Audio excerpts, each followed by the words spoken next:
A black woman kept giving donations to an orphanage, unaware a billionaire saw it all. He changed her life forever. Aisha, a single black mom and a waitress, worked 2 jobs to make ends meet, but she never stopped being kind. She always gave donations to the orphanage and handed fresh leftover meals to children in the street.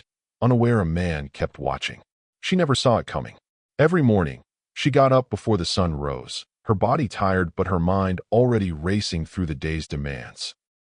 She dressed in silence, careful not to wake her little boy sleeping under a thin blanket. Once he was settled, Aisha rushed to the diner for her shift. She wore a faded uniform that didn't quite fit, shoes whose soles were worn nearly through. She greeted everyone with a tired but genuine smile, though inside she felt the dull ache of exhaustion that never really left her. The other waitresses knew she worked another job at night, and they sometimes looked at her with pity, but she shrugged it off. She needed the work. She needed every tip. Even the smallest amount helped her keep the lights on and food on the table. But she also set aside a little from every shift.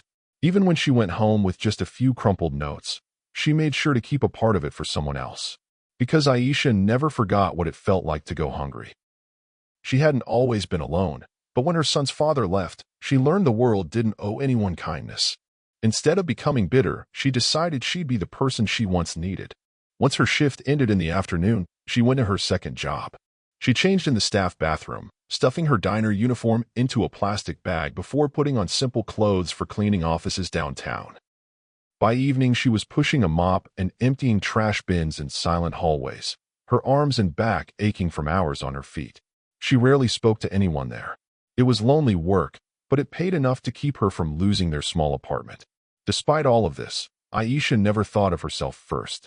On payday, after paying rent and buying food for her son, she went to the discount market to buy bags of rice, beans, cooking oil, and secondhand children's clothes. She packed them into reusable bags, carrying them on her aching shoulders through the crowded streets to the old orphanage a few blocks away. She never knocked loudly or made a scene. She'd tap gently on the door after closing hours, and the caretaker, a kind, older woman, would open it with a warm smile. "Aisha," she'd say softly. "You didn't have to." But Aisha always insisted. "They need it more than we do," she'd reply. She handed over the bags and left quickly, refusing to take even a cup of tea. She hated being thanked for doing what felt right. Sometimes she saved leftovers from the diner that would have been thrown away: warm rolls, chicken, rice. She wrapped them carefully in foil and carried them with her as she walked home. She knew where the children slept, under the shop awnings, huddled in threadbare blankets. She didn't speak much, just handed them the food, telling them to eat before it got cold. They always looked at her with big eyes, half scared, half grateful. She never stayed long enough for thanks, moving on before she let them see the tears that often filled her eyes. She hated the thought of any child going to sleep hungry when she could help, even a little. At night, when she finally got home, her son was already asleep in the neighbor's apartment. She'd carry him carefully through the darkened hallway, holding him tight against her chest. Inside their apartment, she'd tuck him in on the old couch they used as a bed. She'd sit beside him for a long time, smoothing his hair, brushing crumbs from his cheek. She always whispered the same words before closing her eyes. "I promise you, baby, one day it'll be better." She believed it with her whole heart, even when there was no proof. And all the while, she had no idea someone was watching. A man who had more money than he could ever spend, who built skyscrapers and funded charities, but who felt empty watching the world from behind tinted car windows. He'd seen her on one of those rainy nights, trudging through puddles with bags meant for children who weren't hers. He noticed her pausing to hand food to kids in doorways before hurrying home in the cold. It wasn't just once.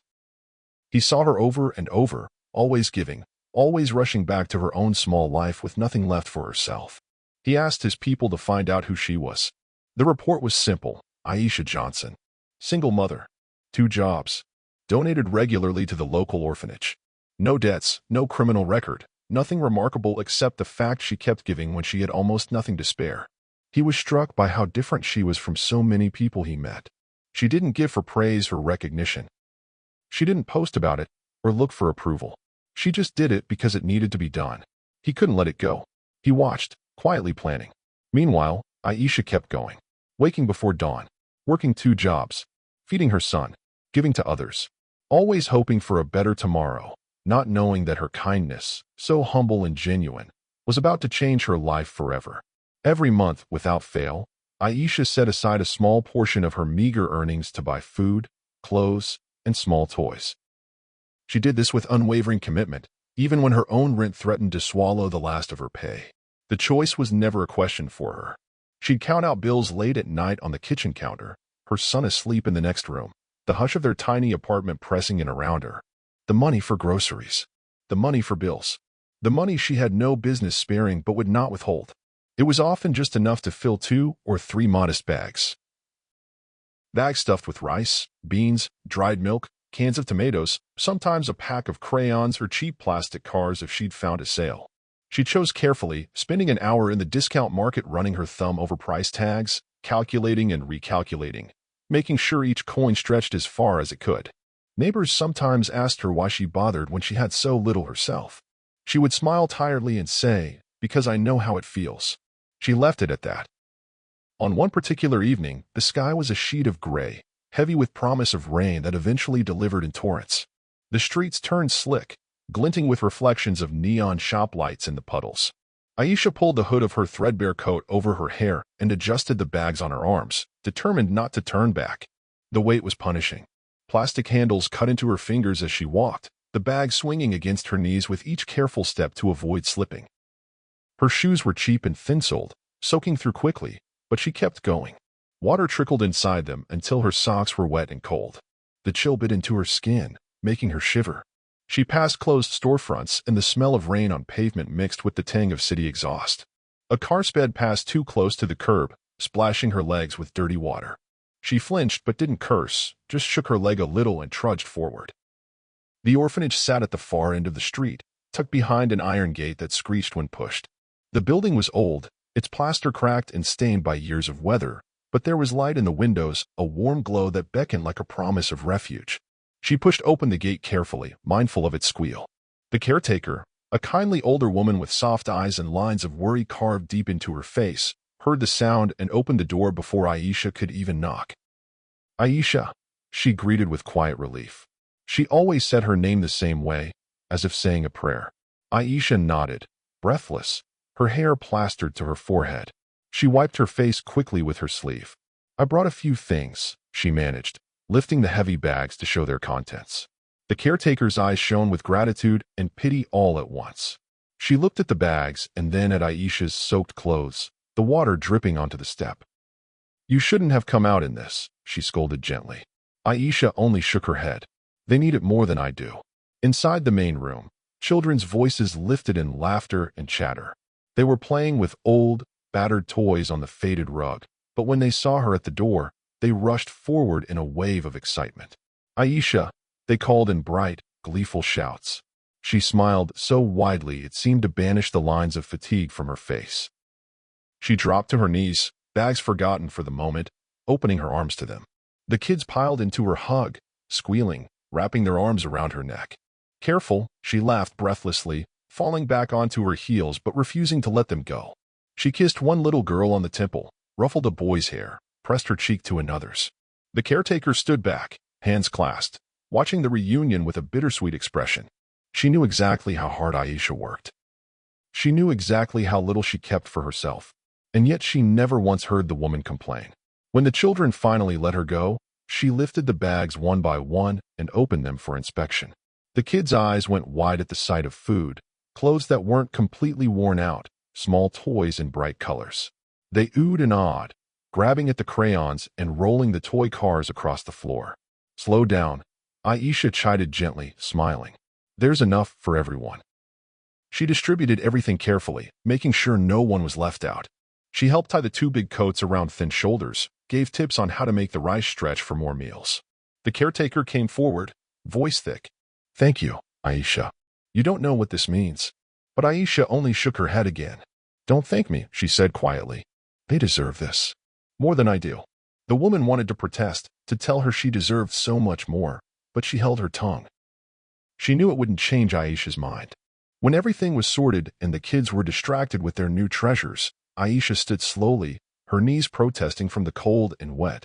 She brushed off her coat and turned toward the door. "Stay for tea," the caretaker offered. Aisha shook her head. I can't. I have to get home. My boy's waiting. She didn't mention the long walk back in the rain, or that she had to be up before dawn for work again. She didn't mention how her shoes squished with every step, or how she dreaded the cold apartment she'd return to. She didn't want pity. She only wanted to know the children would go to bed with full bellies and smiles on their faces. So she waved one last time as she stepped out into the storm, pulling her hood tight and setting her shoulders against the wind. Behind her, the door shut softly, muffling the sound of the children's laughter. But she carried that sound with her all the way home.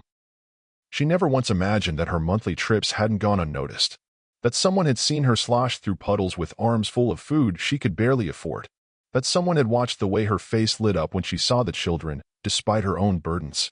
She didn't know her quiet giving, so determined and unwavering, was about to change her life forever. Unknown to Aisha, someone had noticed. Daniel Hayes wasn't the sort of man who usually paid attention to quiet women on rain-slick streets. He was a billionaire by every measure. Boardrooms bent to his will, investors clamored for his time, and entire skyscrapers carried his name in silver letters. He lived in a world of sleek black cars and tailored suits, of champagne receptions and hard negotiations that left no room for sentimentality. But on one cold, miserable evening, as his driver navigated the narrow streets on the way to a late meeting, something made him tell the man to slow down. The rain hammered the roof of the car. Water streamed down the tinted windows in twisting rivulets, blurring the neon glow of the city outside. Daniel was distracted, reading through a contract on his tablet, when the car jolted slightly at a pothole. He glanced up, annoyed at first, ready to scold the driver for the rough ride. And that's when he saw her. A woman in a thin, battered coat, hood barely shielding her from the sheets of rain. She clutched plastic bags so full they bowed against her legs, clearly heavy. The wind pushed at her, blowing her hair across her face, but she didn't slow. He watched as she adjusted the bags on her aching arms, tightening her grip and pressing forward with quiet determination. Her shoes were soaked through, slapping wetly against the pavement with every careful step. She turned off the main street and pushed open the gate of an old building he vaguely recognized, the local orphanage. He'd seen it on a tax report once. He remembered approving a small, forgettable donation years back. Now he watched her knock softly. He saw the door open to spill warm light into the storm. From his vantage point, he couldn't hear the words, but he didn't need to. He saw children rush to the door, saw the woman crouch down to greet them despite the downpour soaking her to the skin. She set the bags down, opening them to show their treasures. Even in the rain, he could see small heads bobbing in excitement, tiny arms reaching out. Daniel watched as she smiled, not the strained, polite smile he was used to in business, but something warm and genuine. She hugged them. She actually hugged them. He caught the glint of joy in her eyes as they clamored around her. He didn't know who she was, but the scene burned itself into his memory. When she finally left, she was even wetter than before. Her hair clung to her face. Water dripped from her sleeves. She didn't hurry to protect herself from the rain. She just looked content, even peaceful. She tucked her hands into her pockets and walked away, fading into the shadows without looking back. Inside his car, Daniel felt something he rarely experienced, stillness. He set his tablet down. The words on the screen felt hollow, empty of meaning. "Did you see that?" he asked the driver quietly. The man glanced in the rearview mirror. "See what, sir?" "That woman." The driver hesitated. "She's always around here, sir. Gives food and clothes to the orphanage. Kids love her." Daniel looked back out the window, but she was gone, swallowed by the wet, dark city. He didn't forget. Over the next days, the image returned to him at odd moments. During meetings where men in suits argued over fractions of percentage points, at fancy dinners where guests bragged about their latest properties, in his penthouse as he sipped expensive scotch alone. City lights twinkling far below. He saw her trudging through rain with heavy bags, saw her laughing softly with children, saw her leave with nothing but soaked clothes and a smile. He tried to reason it away. She was probably someone with a savior complex. Or maybe it was a one-time show for the kids. He'd seen charity twisted into vanity often enough. But something in her eyes wouldn't let him dismiss it. Finally, late one night, unable to sleep, he made a decision. He tapped out a message to his assistant. "Find out who she is." The reply came in the early morning. "Who?" "The woman at the orphanage. Brings food and clothes. Don't let her know. Just find out." His staff was discreet, efficient. Within 2 days, they had a slim folder on his desk. Name, Aisha Johnson. Age, 29. Occupation, waitress. Part-time cleaner. Dependent, one son, 6 years old. Residence, a small, rundown apartment on the east side. Financial status, low income. No debts. No savings. Community notes, regular donor to the orphanage. Small amounts. Visits frequently. Known to distribute leftover food to street kids. He read it twice, slowly. No debt. No criminal record. No history of handouts. Just work and quiet giving. He let the folder fall closed. He leaned back in his chair, fingers steepled under his chin. He thought about all the people who came to him with proposals, all the charity executives who schmoozed him at black tie galas, all the glossy presentations and naming rights deals. None of them had ever looked the way she had in the rain. Daniel Hayes had built his empire on seeing value where others didn't, on sensing the truth behind polished surfaces. And here was someone giving real value with nothing but her own 2 hands. It wasn't pity he felt.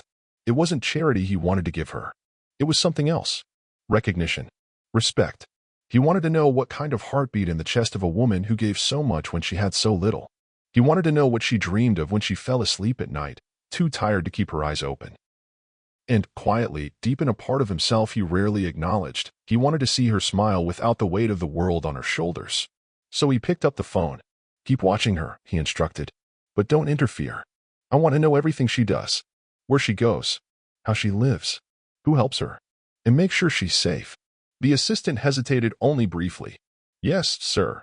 Daniel hung up, staring out the window at the sprawling city. Somewhere out there, Aisha Johnson was probably finishing her shift, counting tips, planning her next donation. And he sat there, dry and warm, thinking about a woman who chose to carry heavy bags in the rain so others wouldn't go hungry. He knew business. He knew investments. But he'd never seen anything like her. And he wasn't going to forget it.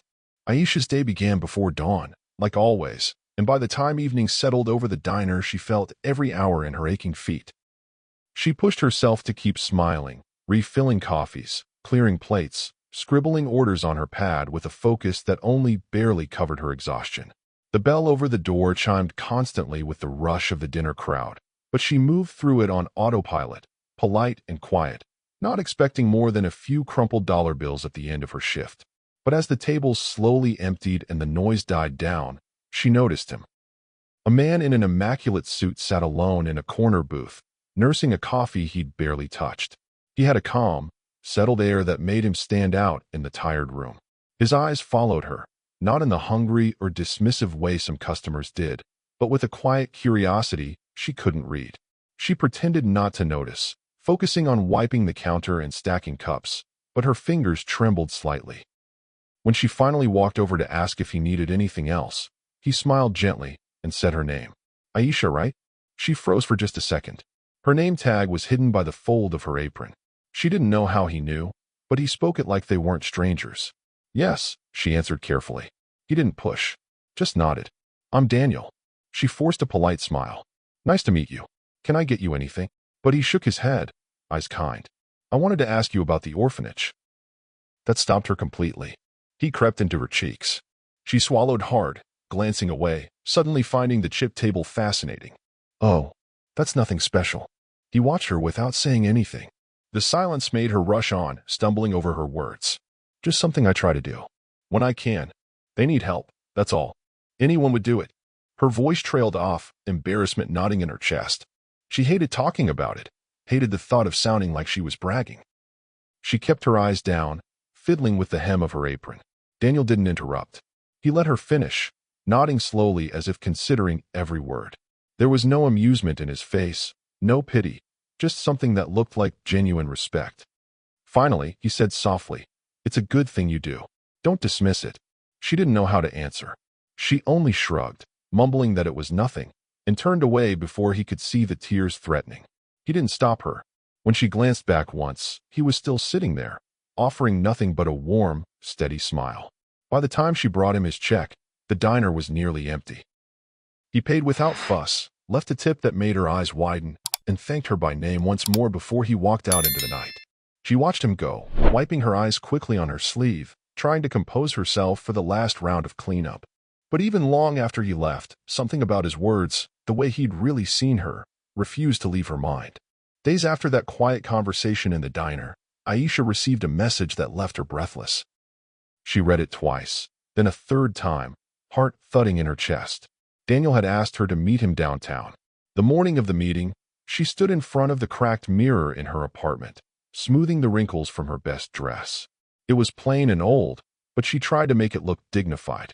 She combed her hair carefully, pinning it back with trembling fingers. Her son watched her with wide, curious eyes. She forced a smile, kissing his forehead before leaving him with the neighbor. The city felt enormous as she rode the bus, hands clasped tightly in her lap. Her stomach twisted with nerves. She stepped off in front of a building that gleamed with glass and polished metal. She had to steady herself before pushing open the door. Inside, the lobby was all marble floors and hushed voices, a world apart from her noisy diner and cluttered apartment. She felt the receptionist's eyes on her worn shoes, but before she could stammer an explanation, she was ushered up in a silent elevator that made her ears pop. Daniel was waiting for her in a quiet, sunlit room. He rose as she entered, offering her the same calm, warm smile she remembered. She tried to return it, but her lips trembled. "Aisha," he greeted gently. "Thank you for coming." She nodded, throat too tight to speak at first. She sat gingerly on the edge of the chair he offered, fingers knotted in her lap. He didn't waste time. His voice was soft but serious. He told her he'd seen her that night in the rain, that he'd seen her before, too, each time she trudged through the cold with bags of food and clothes for the orphanage, or handed meals to street children. She went red with embarrassment, looking down. "It's not much," she mumbled. "It's everything," Daniel corrected her firmly. When she dared to meet his eyes, they were steady and kind, but there was no pity in them, only respect. Then he told her the real reason he'd called her there. He was giving her $20 million. Her breath caught. The room swam before her eyes. She shook her head as if to clear it, but he kept talking calmly, gently. He explained he'd already purchased a new home for her and her son, a safe, warm place with room to grow. She covered her mouth with one hand as tears spilled over her cheeks. Her chest ached with the force of her sobs. "Why?" she whispered finally. Daniel's answer was simple. "Because the world needs more people like you, and I want to help you help others." She couldn't reply. She just wept, overwhelmed by the kindness she'd never expected, the promise of a future she'd barely dared to imagine. Aisha could hardly believe it the first time she turned the key in the door of her new home. Sunlight streamed through wide windows onto polished floors, chasing away the memories of dim, cramped rooms she'd left behind. She stood frozen for a moment, her son tugging at her hand, eyes shining with wonder. When he broke free to race through the rooms, shouting with joy, her heart clenched in the best possible way. There was space for him to play now, a backyard with grass he could run barefoot on, laughing without fear of neighbors complaining or the threat of being turned out for unpaid rent. No more late-night whispers of reassurance when he asked if they'd have to leave again. No more rationing food so he could eat while she went hungry. But for Aisha, this new beginning wasn't just for them. While she settled them in hanging curtains, filling the cupboards with groceries without counting every cent. She also sat at the kitchen table late at night, papers spread before her. Enrollment forms for college classes she'd once dreamed of but abandoned when life got too heavy. She signed them with a determined hand. It was time to finish what she started, to show her son that hope wasn't just a word. She didn't stop there. Aisha used the money Daniel had given her with purpose, guided by the same stubborn compassion that once had her carrying bags through the rain. She founded a new center for children in need. The building was clean and bright, with classrooms stocked with books and art supplies. There was a kitchen where hot meals were served, a playground where laughter echoed. Children who had once slept in doorways found safety behind its walls. She hired staff who cared, who saw these kids the way she always had, not as burdens, but as promise. She sat with them in the evenings, helping with homework, listening to stories about dreams that no longer felt impossible. And she didn't forget where it all started. She returned to the old orphanage, not with bags of rice and second-hand toys this time, but with plans and blueprints and contractors ready to renovate. She spoke with the caretaker as an equal partner now, sharing ideas for better dormitories, new books, nutritious meals. Walking through those halls with fresh paint on the walls, she paused to watch the children playing, their laughter bright and full. She remembered kneeling in the mud outside the door years before, bags in her arms, soaked to the skin. Now, every step she took was guided by that same selfless heart, but with the power to make real change. Years had passed since the rainy nights when Aisha trudged through puddles with heavy bags for children who weren't hers. Now, She was a name people spoke with respect and gratitude across the city. Mothers pointed her out to their children as an example of what it meant to care, and local leaders sought her counsel on helping the community. But she wore her new status lightly, refusing to let praise make her forget where she started.